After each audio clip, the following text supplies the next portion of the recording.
नमस्कार दोस्तों, एक बार फिर से स्वागत है आप सबका आपके अपने चैनल ज्ञान की बातें में। दोस्तों, देवशयनी एकादशी पर देवों का शयनकाल शुरू हो जाता है। इस दिन शालिग्राम की पूजा का खास महत्व होता है, लेकिन पूजन के समय जान लें कि किन नियमों का पालन करना चाहिए, तभी पूरा पुण्य मिलता है।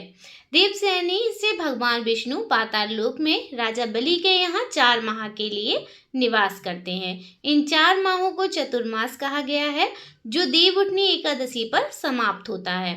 देवशयनी एकादशी 6 जुलाई 2025 को है।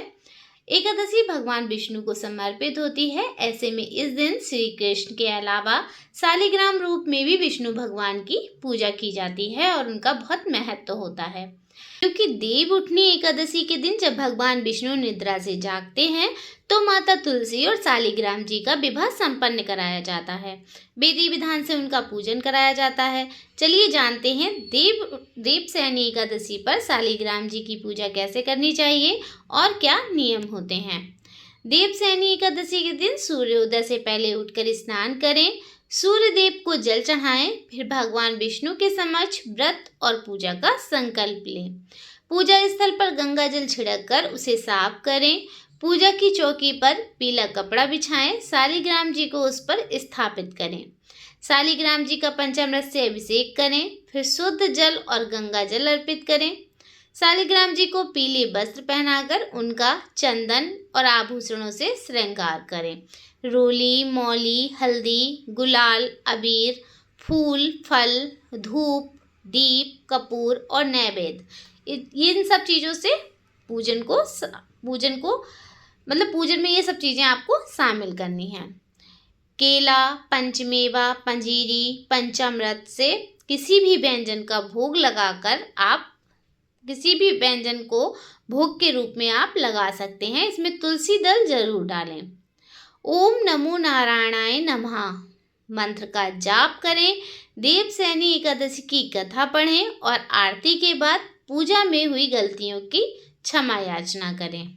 इस दिन ब्राह्मण और जरूरतमंदों को दान जरूर देना चाहिए। अगले दिन व्रत का पारण करें। अब जान लेते हैं कि देवशयनी एकादशी के दिन हमें किन नियमों का पालन करना चाहिए, किन नियमों को हमें ध्यान में रखना चाहिए। तो शालिग्राम महाराज पर कभी भी अक्षत नहीं चढ़ाने चाहिए।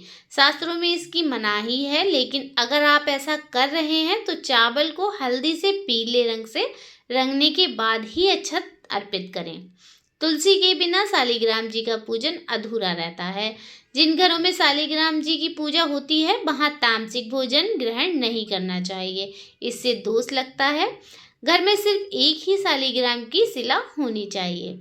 एकादशी पर शालिग्राम जी की पूजा का क्या लाभ होता है, चलिए अब ये जान लेते हैं।